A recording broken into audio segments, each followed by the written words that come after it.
Hi. If you had told me years ago that I'd be making YouTube videos at 58, I probably would have laughed. Awkwardly, of course, because just the thought of putting myself out there was anxiety-inducing. But here I am talking to you on camera, and I'll be honest, it hasn't always been easy.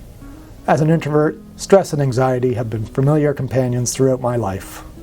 But starting this channel has pushed me out of my comfort zone in ways I never imagined. And, in some unexpected ways, it's actually helped me manage those feelings better.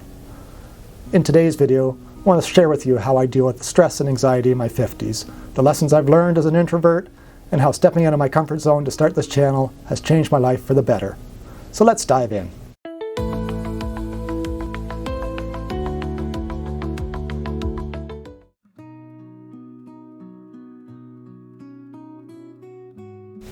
Okay, let's start by talking about stress and anxiety, especially as an introvert. Social situations, being the center of attention, and constant stimulation have always been overwhelming for me. I'm great with small gatherings where the atmosphere feels intimate and comfortable, but larger gatherings, that's a different story. When the room fills with noise and conversations overlap, I can feel my anxiety rise. In my 50s, I noticed that life changes brought their own challenges. Thinking about retirement, family health concerns, and simply wondering what the next chapter would look like. That's when I decided I wanted to do something different. Starting a YouTube channel at 58 felt terrifying, but also exciting. I wanted to prove to myself that it's never too late to grow and try new things.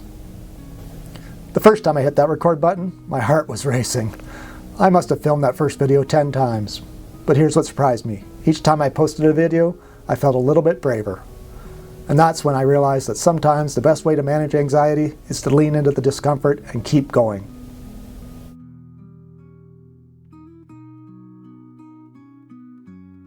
Of course, pushing yourself out of your comfort zone doesn't mean stress magically disappears. So I want to share with you a few things that have really helped me manage stress and anxiety in my 50s. Number one would be to create a calm morning routine. I start my day with a calm routine. Instead of jumping straight into emails or social media, I take time for myself. I make a cup of coffee, sit down, and just relax for a while, and just think about what I'm planning on doing for the day. It helps me clear my mind and set a positive tone for the day. If you're someone who wakes up feeling anxious, try creating a simple morning routine that grounds you. It doesn't have to be fancy, just something that brings you peace. Number two would be to set boundaries and schedule downtime. As an introvert, I've learned that protecting my energy is essential. I schedule time for filming and editing so that I don't feel overwhelmed. And if I need a break, I take one without guilt. If you're managing stress, remember that it's okay to say no to things that drain your energy. Your well-being comes first. Number three would be practice deep breathing techniques. Whenever I feel anxiety creeping in, whether it's before filming or reading comments, I do some deep breathing. Breathe in and focus for 4 counts, hold for 4, exhale for 4. It's a simple way to calm your nervous system. Number 4 would be positive self-talk. I used to second guess every video idea. I'd think, who would care what I have to say? Now I remind myself, it's okay if it's not perfect, just share your story. If you're struggling with self-doubt, try replacing those negative thoughts with kinder ones. Number 5 would be walking in fresh air. Whenever I'm feeling stuck or overwhelmed, I go for a walk. Fresh air and movement do wonders for clearing my head.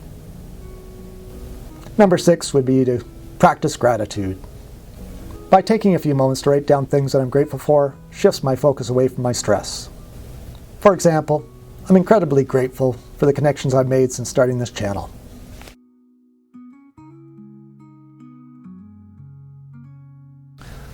Now, let's talk about the surprising way starting this channel has helped me manage my stress and anxiety. First, it's built my confidence. Every time I post a video, I remind myself that I'm capable of more than I thought. Second, it's given me a creative outlet. Having a project to look forward to keeps me focused on the positive. And finally, the connections I've made with all of you have been incredibly meaningful. Knowing that my story can help or inspire someone else makes it all worthwhile. It's truly amazing how putting yourself out there can lead to unexpected growth.